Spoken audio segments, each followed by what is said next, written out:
you do not need to justify moving on in any way. She's like, always take care of yourself because the organization will take care of itself.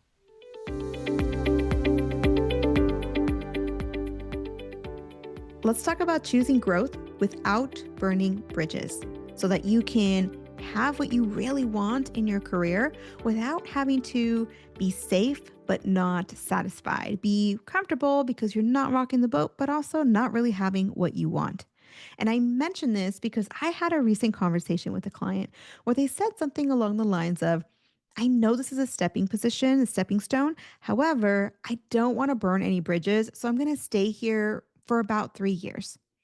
That's a long time to stay in a role for a concern that can be avoided very easily. Now, how do we choose growth without burning bridges? I'll tell you this. First, it starts with the expectation. Think about the person in your career, whether in your prior positions or maybe in your current role, who you just know it's an unspoken fact. This person is going to be here for the long haul. They are going to retire out of this role. Now, think of another person from your career history, maybe on your current team, who you know they're on their way up. They are just going to continue moving forward and they are going to get hired by, the next company because it's a necessary part of their career growth. You can see the difference in how people communicate, how people make decisions, how people come across. That's what you want to do. You want to create the expectation that you see yourself growing, that you're someone who eventually wants to reach X type of success in your career, whatever that might be. Maybe for you, it's being a director, or maybe one day you want to own your own business, or maybe one day you want to be a VP or C suite level executive, right? So, whatever that expectation is, you share that openly without saying, I'm going to leave this position, right? You don't want to straightforward say that because as soon as you say things like that, your organization may or may not start looking for someone. And if you're not ready to go, then you don't want to provide that information. Now, quick reminder here that you do not need to justify moving on in any way. But what this is a relational consideration that you are as a person transparent, not necessarily in your communications by sharing, hey, I'm going to move on in X amount of time, but more as a person, you are open in sharing, hey, I'm always looking for a great opportunity. And so this is a relational consideration, not a request for permission. At the end of the day, it's about the situation and not the person. This particular decision to choose growth, right? It's about the situation. And that's because being ready for a new challenge and your organization not being ready for that challenge is a situation. It's not a decision related to the people that you work with. Now, if it's related to the people that you work with, that's a totally different concept, a totally different episode, right? That'll be a conversation for another day. But just remember that things just didn't line up at this time. It's a situational piece. And what that does is it depersonalizes the decision. And so it feels a little bit like, I wish it weren't the case. I really enjoyed work because I really enjoyed working with you. Now, as you're working through this, it's important to balance how much we care for the relationship while at the same time caring for your own needs. And I say this because it's so easy to offer what wasn't asked for. When we say, hey, I'm going to leave for, let's say you've gotten a new position and you are, about to head out and you tell them, hey, I'm going to head out. I will be leaving in the next month, in the next 2 weeks. You want to wait for them to ask. What typically happens is we feel a little guilty that we're jumping ship. And so we start offering things like, oh, but I can stay another extra 2 weeks when you really need that time to clear your head and be fully present in your next role. You might offer things like overtime or training the next person or completing projects on an accelerated timeline. All of this basically piles on work that isn't actually going to be appreciated because it's not what they asked for. So let them ask for what they need and then do a great job providing that. I had this really great mentor. She's a dear friend now. And one of the first things she taught me when I was an early professional is that, I was at the bottom of the ladder and she was associate vice president. And I thought, wow, like she is wise. And you know what? She so was. One of the biggest things she taught me was when I was about to start looking for the next position. I told her, listen, I'm going to start looking for my next position, but I can stay here another year. One of the best lessons she taught me was that when I was ready to move into another role, I was really concerned with how things were going to continue to get done at my current organization. It almost felt like the world did not keep turning if I was not there. And she taught me something really valuable. She said, the organization will take care of itself. She's like, always take care of yourself because the organization will take care of itself. And what this did for me is it allowed me to have more space for what truly mattered, for being present during those last few weeks with the people that I was going to remain in touch with.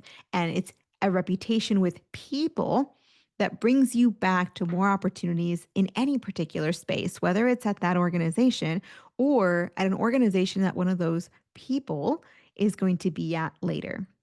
And so I'm telling you and sharing this with you as well. This lets you have more space in your own transition for what really matters.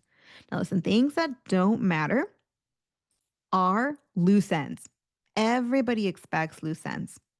Maybe some gaps in information, right? So once you leave, they're going to say, where's X file or where is this project, timeline? Where is this? Where is that? That is normal.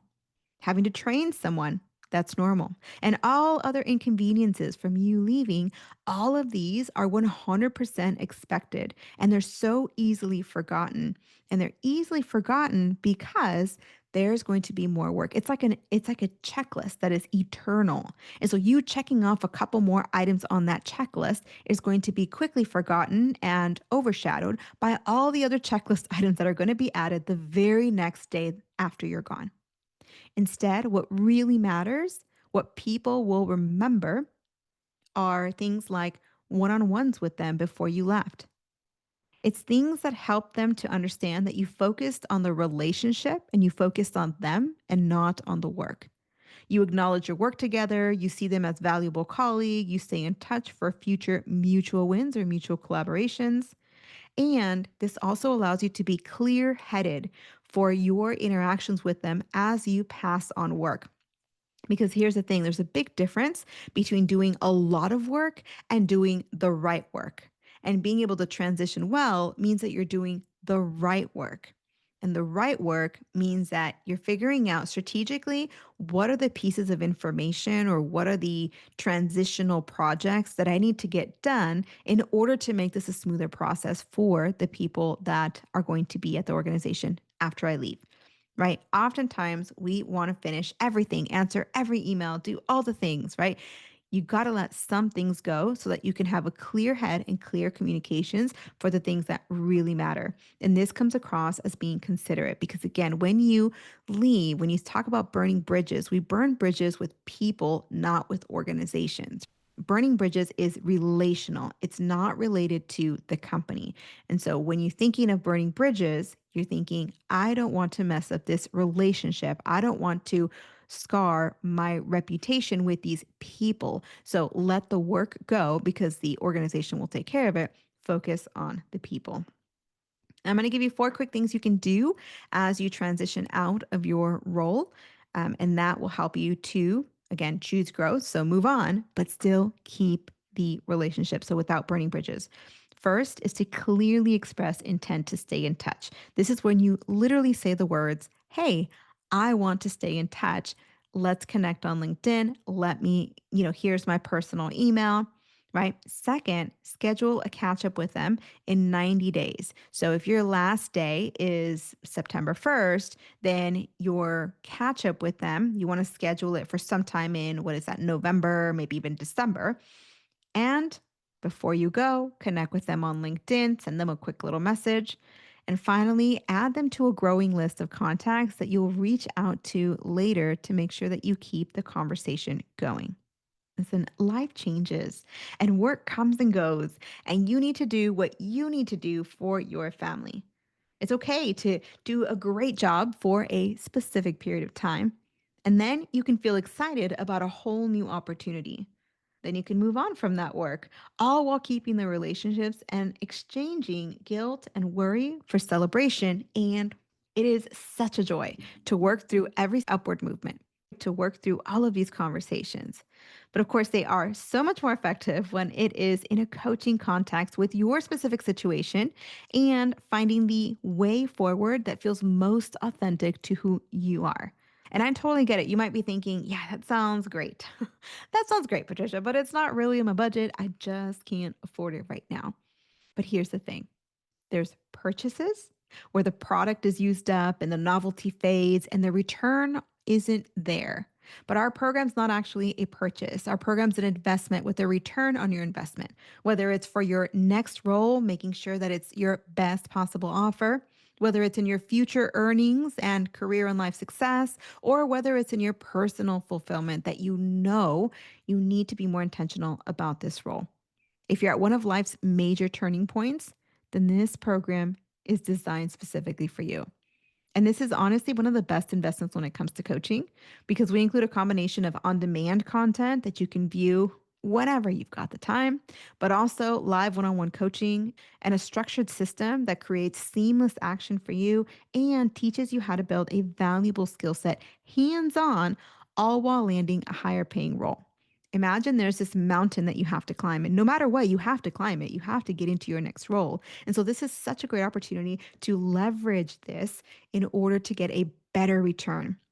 Meaning it's going to make the climb up this hill more enjoyable. It's going to make it easier and faster. And more importantly, you're going to get a better offer at the end of that, along with some skills that you can use over and over and over again in your career.